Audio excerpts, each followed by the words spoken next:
Sorry about the dark display. So it's been a while since I did a lot on FrameRetrace, but coming here, it was really nice to hear from a couple of developers who came up to me and said, I saw this talk on this tool, it totally solved my problem, thank you. And that made me feel good. One guy, Arthur from NVIDIA, was saying, it's the tool for me even though you don't support my hardware.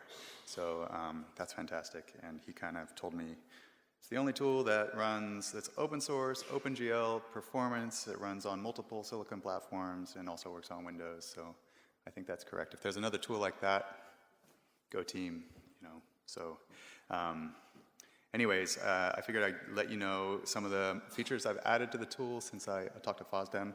Number one, the most important features I did not add. Rob Clark and Boris Brezolan added support for Freedreno, VC4, and so the performance metrics are supported there. I added some AMD, so this works on Radeon as well. But quickly, you guys maybe have seen how, this is from Mastic Ruins, so you can highlight the selected renders. The things I've added, there's a depth buffer visualization, so that's new. You can look through and see kind of the depth buffer corrected between 0 and 1. Geometry, so if you need to see the vertices, and there's also an overdraw visualization. It's really dark, unfortunately, but this will kind of highlight the pixels that have been hit more than once by the call. Then the other bit, I think, in the state, I've added a bunch of new state items.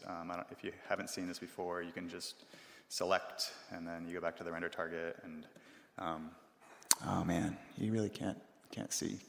Well, the character has the clothes on backwards now because I've gone and changed that. So there's a revert button to undo everything you do. If you go to the experiments, so this is,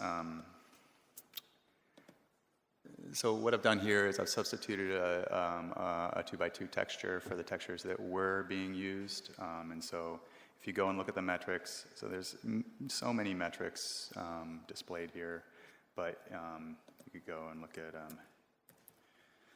like the core clocks is 200K, you know, if I revert the change, it bumps up. So that's roughly the cost of having larger textures for those specific draw calls.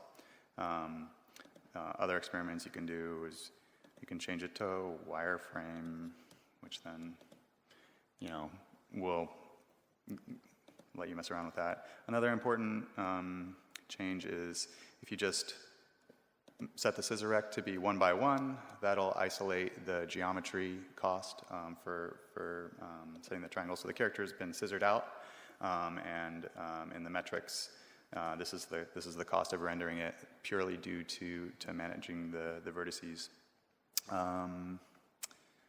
Yeah, so those are the big ones. You still get the same stuff where it's like all the fragment shaders and the SIMD16 is displayed. And then, you know, if you say, hey, I want a simple shader, it's just, should be, one second. Yeah, you go to the fragment shader and it's replaced the shader here. So the character is going to be pink because that's what the vertex shader is doing. And you can type stuff in and compile and change your shader to see what's going on. So let me make sure there's nothing else I need to update you guys on. Oh, I'm not sure if this was done, but like you can just edit the uniforms, go back to the render target, and you know, drop your weapons. So you can just live debugging and mess around with your OpenGL frame. So there's a bunch of the new features that have been added, and a lot of thanks to Rob Clark and Boris Brezolan for adding new silicon support. So thanks.